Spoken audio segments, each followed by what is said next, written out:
पहली बात तो ऐसा है कि अगर मैं एमएलए होता तो मैं अधिकारियों के कपड़े उतारने लगा था, मैं खुद कपड़े नहीं उतारता। तो हमारे शहर के एमएलए को खुद कपड़े उतारना पड़ा। इसका मतलब मुफ्ती मोहम्मद इस्माइल कासमी साहब की इतनी कमज़ोर पकड़ हो गई है। इस्तीफा देना नहीं देना ये दो बात नहीं है। हम एकदम साफ तौर पर इसके अंदर लिखा है कि देखो कैसा रहता है कि ड्रॉपिंग करना अलग अलग लोगों का तरीका है। जो लोग थोड़ा ना समझ होते हैं वो डायरेक्ट मी राजीनामा दे, तो ऐसा सब लिखने से अच्छा है कि हम पार्टी को नोंद करा दे रहे हैं कि हम आपकी पार्टी से इलेक्शन नहीं लड़ने चाह रहे, हम आज़ाद लड़ना चाह रहे। इसका मतलब हम पार्टी को छोड़ रहे हैं।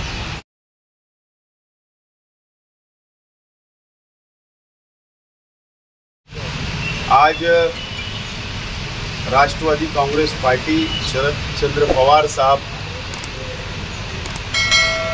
मैं राष्ट्रवादी कांग्रेस पार्टी का सदर अध्यक्ष और मेरे कार्यकारी अध्यक्ष एजाज भाई, शकील भाई और शाहिद रेसामाला साहब और सेवा दल के रियाज अली साहब, सफीक बॉक्सर साहब, माइनॉरिटी के नदीम भाई फनी वाला, युवा के अज्जुल हसन वाला, रॉकी आसिम भाई और हमारे मनमोहन सिवाड़े और हमारे इकलाक शाह, विजय एंटी सेल और अर्बन सेल, ऐसे तमाम ही पार्टी के सेल के पार्टी के ओहदेदारान की आज हम लोगों ने यहाँ पर गार्डन में एक अधिकृत बैठक बुलाई थी और तकरीबन 2 घंटा हमारी ये मीटिंग चली। और मीटिंग के अंदर हमने फैसला किया एक राय से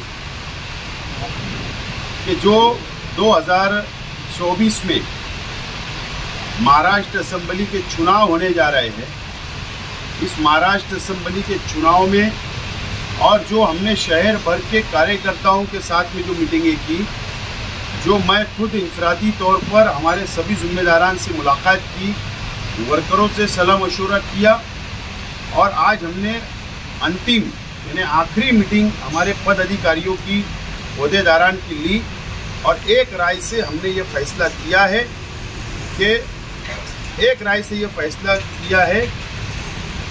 कि राष्ट्रवादी कांग्रेस पार्टी आदरणीय शरद जी पवार साहब और आदरणीय जयंत पाटिल साहब को हम लोग आज सबकी जॉइंट सिग्नेचर से एक राय से हम लेटर हम लोग आज भेज रहे हैं, मेल कर रहे हैं और कुछ हमारे साथी जाकर बाहन उनको हाथ में लेटर भी उनको सौंपेंगे, देंगे। और ये फैसला किया गया है कि हम आज़ाद उम्मीदवार की हैसियत से असेंबली का इलेक्शन लड़ने का हमने आज फैसला लिया और हम पवार साहब को, जयंत पाटिल साहब को ये इत्तला लेटर के ज़रिए एक राय से हम लोग भेज रहे हैं। और इंशाअल्लाह जिस अंदाज से हम लोगों ने अभी तक की लड़ाई असेंबली की तैयारी की है, इंशाअल्लाह बेहतरीन अंदाज में हमारे कार्यकर्ताओं को, हमारे वर्करों को, हमारे ओहदेदारान को साथ में लेकर हम लोग इंशाअल्लाह असेंबली का चुनाव इत्मीनान से और कामयाबी के साथ लड़ने की हमारी कोशिश होगी और हम लोग इसके अंदर मज़ीद तेज़ी लाएंगे। इस बात का फैसला हुआ है और वक्त पर हालात, सियासी हालात पर, शहर के सियासी हालात पर नज़र रखते हुए वक्त के ऊपर हम लोग बैठक करेंगे, बातचीत करेंगे और आगे के फैसले लेंगे। इसीलिए आज आप लोगों को याद किया गया है और ये जो लेटर मैं भेज रहा हूँ इसके ऊपर तमाम ही हमारे ओहदेदारान की एक राय से हम लोगों ने सिग्नेचर किए सब लोगों ने और ये लेटर हम जयंत पाटिल साहब और शरद पवार साहब को भेज रहे हैं। तो क्या उसका दूसरा मतलब ये लिया जाए कि शरद पवार की एनसीपी से आप इस्तीफ़ा दे देंगे? क्योंकि ये लेटर तो एक तस्वीर का दूसरा रूप यही जाहिर करेगा। नहीं, एक बात आप समझ लीजिए, हमने साफ तौर पर इस लेटर के अंदर ये लिखा है कि ये कांग्रेस पार्टी की सेटिंग सीट है। हाँ, ये खुलासा है। और मुझे कांग्रेस पार्टी में जाना नहीं है। इसके लिए हमको ऐसा लगता है कि हमारा प्रचार मुतासिर हो सकता है आगे चलकर। हो सकता है कि सीट शेयरिंग के अंदर लास्ट मोमेंट पे होगी, तो हम लोग आवाम के अंदर कन्फ्यूज़न पैदा ना हो, और इसके लिए सीट शेयरिंग की लड़ाई वो लड़ते रहे, हमें उससे कोई लेना देना नहीं है। हमने हमारा रास्ता अलग कर लिया है, और ये हमने लेटर दे रहे हैं हम लोग, और पार्टी को हम लोग ये इतला दे रहे हैं कि हम आज़ाद उम्मीदवार लड़ने जा रहे हैं, और आप इस बात को नोट करो, और आगे अगर पार्टी की जवाबदारी किसी और को देना है पार्टी को, तो वो दे। तो वहाँ कोई कांग्रेस का आदमी उठेगा, बोलेंगे मैं आज़ाद लड़ूंगा, तो आपके लिए इसका क्या जवाब है? मैं बहुत छोटा लीडर हूँ, शहरी हद तक मेरी सियासत है। मैं मेरी हद तक मेरे कार्यकर्ताओं की जो राय है उसको मैंने माना, और कार्यकर्ताओं ने जो राय दी, अहदेदारों ने जो राय दी, उसके ऊपर अमल कर रहा हूँ। मैं बहुत छोटा वर्कर हूँ, और मैं असेंबली का भी ताकत रखता हूँ, हार और जीत की। कभी हार भी सकता हूँ, जीत भी सकता हूँ, ये ताकत रखता हूँ, इसके लिए फैसला किया हूँ। अब रही महाराष्ट्र लेवल के ऊपर एक मिसाल बन जावे, तो ये बड़े नेता है, वो लोग उसका फैसला करें, वो लोग उसके ऊपर कंट्रोल करें। आप पार्टी के खिलाफ जा रहे हैं, आप पार्टी के खिलाफ जा रहे हैं? मैं पार्टी के खिलाफ नहीं जा रहा हूँ। मैं पार्टी को बहुत पहले आचार संहिता लगने से 1 महीना पहले मैं धोखा नहीं देना चाहता पार्टी को। मैं हमारी राइटिंग की सिग्नेचर करके मैं लेटर दे रहा हूँ कि ये मेरा फैसला, मेरे कार्यकर्ताओं का फैसला हुआ है। पार्टी लेकिन आज़ाद उम्मीदवारी करना यानी पार्टी के खिलाफ जाना है। अगर आपके इस लेटर के बाद पार्टी ने आप पे कुछ कार्रवाई की तो फिर क्या है? ये पार्टी को ये दे रहा हूँ कि मैं पार्टी से अलग हो रहा हूँ। नहीं तो वही बात है कि आप अलग हो रहे हैं पार्टी से। पार्टी से इस्तीफा देना नहीं देना ये दो बात नहीं है। हम एकदम साफ तौर पर इसके अंदर लिखा है कि देखो कैसा रहता है कि ड्राफ्टिंग करना अलग अलग लोगों का तरीका है। जो लोग थोड़ा ना समझ होते हैं वो डायरेक्ट मी राजीनामा दे, तो ये सब लिखने से अच्छा है कि हम पार्टी को नोंद करा दे रहे हैं कि हम आपकी पार्टी से इलेक्शन नहीं लड़ने चाह रहे, हम आज़ाद लड़ना चाह रहे। इसका मतलब हम पार्टी को छोड़ रहे हैं। बोलिए और कुछ। पहली बात तो ये है कि कोई खुफिया मुलाकात होती जैसे एमएलए साहब करते कहीं जाकर तो किसी को नहीं बताते, लेकिन मेरे साथ अल्लाह का करम है कि 15 लोग मेरे साथ थे। कितने लोग थे? 15 लोग। और अगर खुफिया मुलाकात होती तो अजीत दादा पवार उसको ट्वीट नहीं करते या शेयर नहीं करते उनके सोशल मीडिया पर।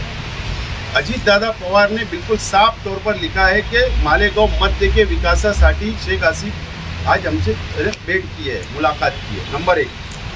नंबर 2, आप लोगों को याद होगा कि पिछले जुमा को खालिद बिन वलीद ग्राउंड में एक मीटिंग हुई। उस मीटिंग के अंदर मैंने साफ तौर पर कहा था कि मैं आज नासिक गया था, मैं एक जिम्मेदार लीडरान से मिला और मुझको वहां ये मालूम पड़ा कि शहर के एमएलए ने एमएलसी के लिए 5 करोड़ रुपया लिया। मैंने तकरीर में कहा, तो ये छुपाने वाली बात नहीं। नंबर 1। नंबर 2, मैं जिस काम से गया था, और मैं कभी भी किसी से ताल्लुक खराब नहीं करता। धोराज साहब से भी मेरे अच्छे ताल्लुकात है, बरकरार रखता हूँ।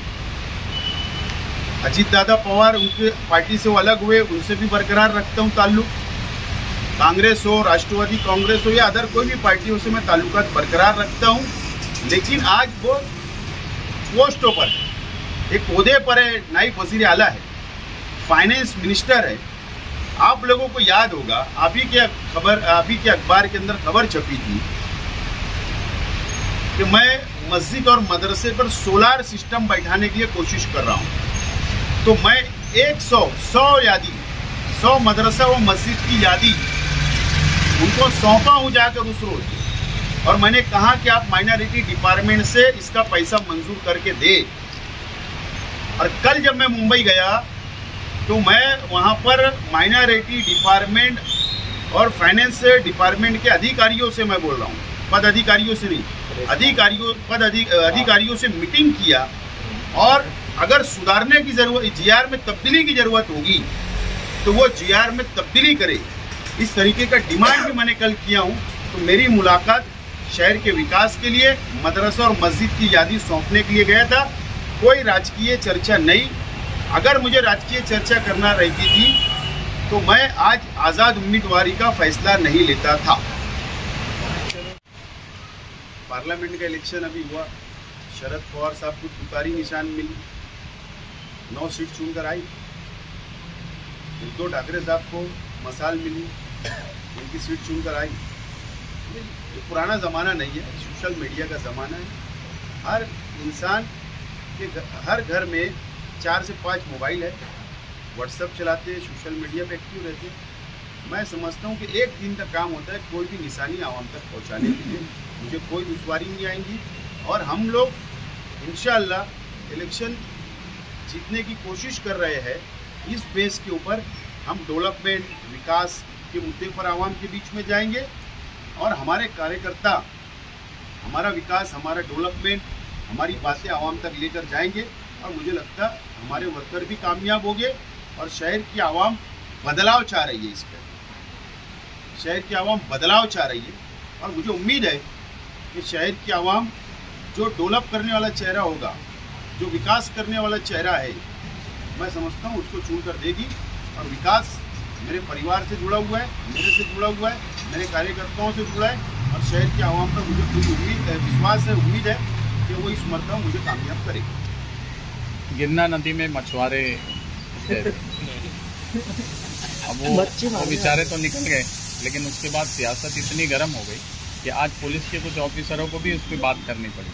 तो आप किस तरह से? नहीं, पहली बात तो ऐसा है कि अगर मैं एमएलए होता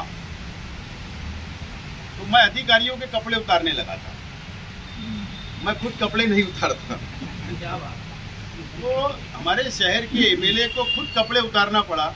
इसका मतलब मुफ्ती मोहम्मद इस्माइल कासमी साहब की इतनी कमज़ोर पकड़ हो गई है कि अधिकारियों के कपड़े नहीं उतार पाए, इनको खुद कपड़ा उतारना पड़ा। डायमंड कारपेट, हमारे वहाँ कारपेट, ग्रास, हेडलोन, रेलवे वाला कारपेट होलसेल रेट में दिया जाता है। हमारा पता याद रखें, मुस्तफ़ा बंगार बाजार, डायमंड कारपेट।